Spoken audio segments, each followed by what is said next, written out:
Are you ready to create a life you crave? Let's spin that doom loop of negativity into an upward success cycle and start living lucky. Good morning. I'm Jana. I'm Jason. And we are living lucky. You are too.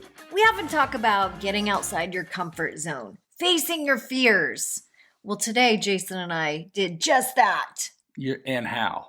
Tell them what we did. We took a stand-up comedy class, the first class of 8 classes. 9 classes. 9-week course. Well, that makes it better. We have 7 more days to be funny. Maybe it'll make me funnier. Do you think you're funny? Do you think you're innately funny? I know that I have moments of funny. And I know, and in the past... When you tune into it. Yes, and in the past, like... I was most wittiest in high school. I'm going to be real with you. You have always had this ability to tune into your funny subconsciously. It's without even knowing. However, as of the last year, more so. Wow. That's hard. Really? No, I hear you. I'm hearing you. I see it in myself. So yes, I know.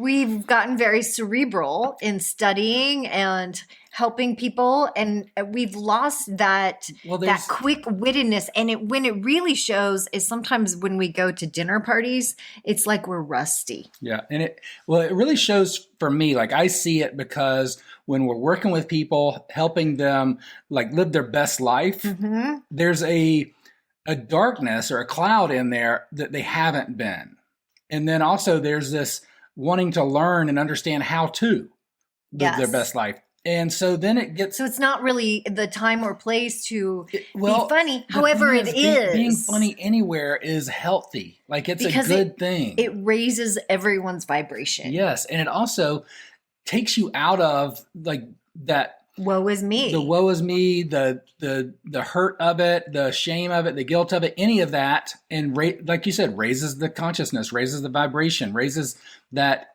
energy level to really a much more productive level.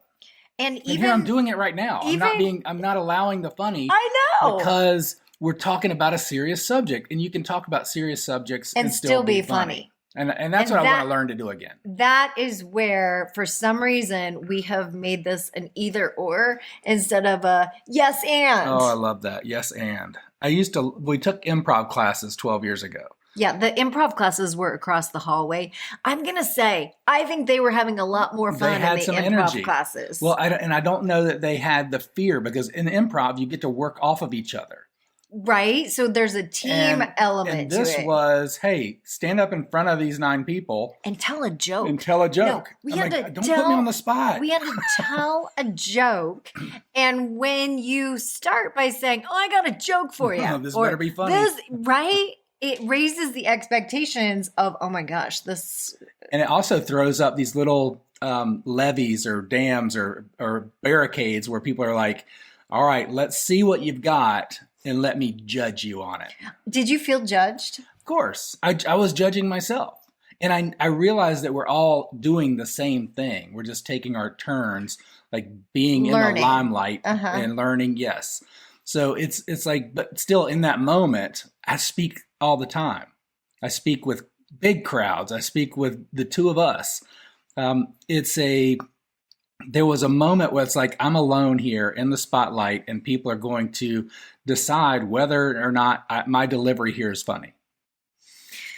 Yeah. And it really is about your delivery because the assignment was you can even read a joke off of your phone or a site. It wasn't make up a joke. It was find a joke that's already been told, already been written, already been performed, and just give us your version of it. Deliver it. It can be the same exact version. You can make it a little bit your own, but we want the punchline to be we want the joke to have the actual elements that were created in it to be in it. Okay, so I love story joking. Is that the kind of storytelling? It's storytelling, but in my own humorous, fun way. Yes, funny storytelling. Where I lose the audience is the punchlines. I'm not great at delivering punchlines The aristocrats. unless I literally go, oh, you know, like really give it a give it an Andrew Dice Clay. Yeah, like, oh, that's what I'm talking about. Andrew Dice Clay, some of you are going to have to Google him. So he hasn't been around for a while. It's like I need to tell the audience it's okay to laugh. Yeah, this was a joke. This was funny. This was meant to be funny. Yeah. Because if I do say so myself, my story was pretty awesome. Yeah. It's just nobody laughed. And people were like, is that the end? I think they were trying to keep up with it because it was detailed. It was specific. Like there was a lot in it. Yes. And it was a good story. And I think that's one of the funny things about telling a comedic story, especially when you can left turn somebody. Yes. And so I thought you did a great job.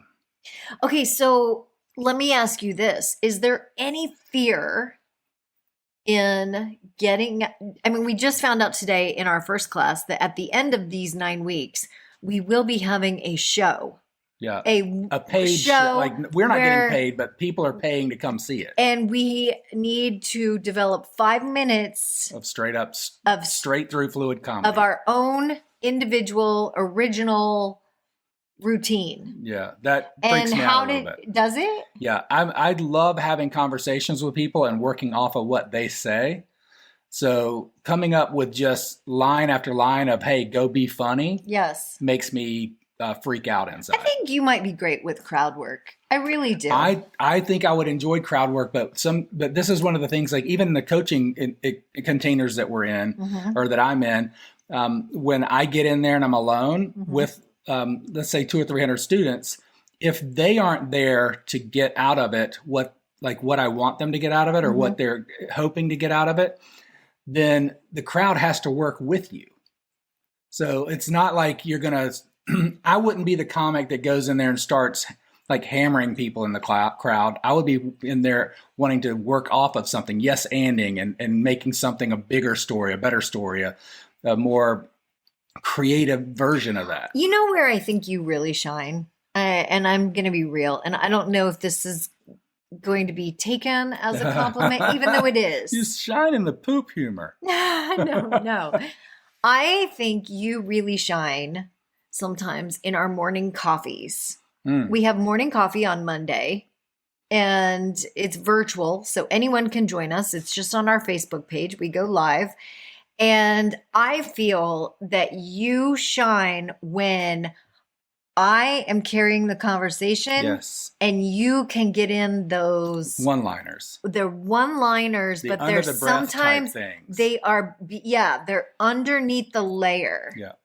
They're underneath it or they're way above it or just it's around the topic. Yes. And I was going to say, I knew where you were going as soon as you said morning coffee because it made me immediately think of like the 3 or 4 mornings that you weren't available. You had something else to do. You weren't feeling well. There was something going on that you weren't there. And you're like, well, we told everyone we were going to show up and we are consistent, if nothing else. And so I tried to do it myself. Right. Now there was one of them that I was funny. And the reason I was funny is because I had put my underwear on backwards. That's right. And I remember that distinctly because I was like, I didn't realize I had my underwear on backwards until I had to go to the bathroom 2 or 3 minutes before the show. Okay. And then it's like, oh, where's the opening? And I was like, in the conversation? In the bathroom. Or in your pants, underpants? In my underpants. I was like, where's the opening in the conversation? How do I get this conversation going? I'm Jason. Good morning. How do I open the show? No, it was when I unzip my pants and I start digging, and I was like, I can't pull out the elephant in the room because the trunk space is in the back. Okay, yeah, we all visualize what's happening here, and it was like I felt so embarrassed for myself. But it took you out of your. It took me out of my seriousness, my mind space, and allowed me to just be honest and open with silly with everybody on the Facebook Live. And I was like, this probably has never happened to anybody here, but it happened to me this morning, and I just want to go through that and get it out of me, like get it out of my head and get it into the world of the internet. And it was a good, funny show, and just the comments lit up. Yeah. Maybe we should start the show tomorrow like that. With maybe I'll wear my underwear on the outside. Okay, so let me ask you this then. What is your biggest fear? I think my biggest fear is that I like being funny. I love laughing. Like I like to laugh until it hurts. Okay, you're not answering the question. My biggest fear is being told, be funny. That's your biggest fear. Because then there's an expectation of it instead of just me allowing it and being it. Okay, is it scarier to do stand-up comedy or to dance? Ooh, that's a tough one. I'm going to say stand-up comedy is going to be scarier for me because with the dance, I give myself permission to be learning. Okay, and so why can't we give ourselves permission? Thank you for that reframe because that's, kind of talking this out between us. It helps me see that everything's okay. We're always learning. And again, when we're facing our fears, when we're trying new things, it goes back to a toddler or a baby trying to learn to walk. It's this performance anxiety that we give ourselves as adults or as teens or whatever age where we start thinking about, am I going to be giving what's expected of me? Am I going to be enough? Am I going to be a failure? Is it available for me? So again, going back to the baby analogy, when a baby's learning to walk, of course they're going to fall down. Of course they're not going to get it on the first try. Of course there's going to be some bumps and bruises along the way, some falls. And what do? They continue to get up and keep trying. And they have a great support system because nobody looks at them and goes, you're a failure, baby. You suck. You'll never walk. Pack it up, go get in the crib. You're never going to be a functioning adult. So that's a good point to make. So I think as long as we support ourselves, support the people around us, and remember, you know what? We're not going to be perfect at this right away. There's going to be some bumps and bruises. Mm-hmm. There's going to be some falls. And we look at this as a challenge, a learning experience. And enjoy the process. And let's laugh. That's why we're there. Yeah. We're there to laugh. I mean, when I heard you going through all the things that we could do to make this the best experience, it sounded like the 4 pillars in Living Lucky.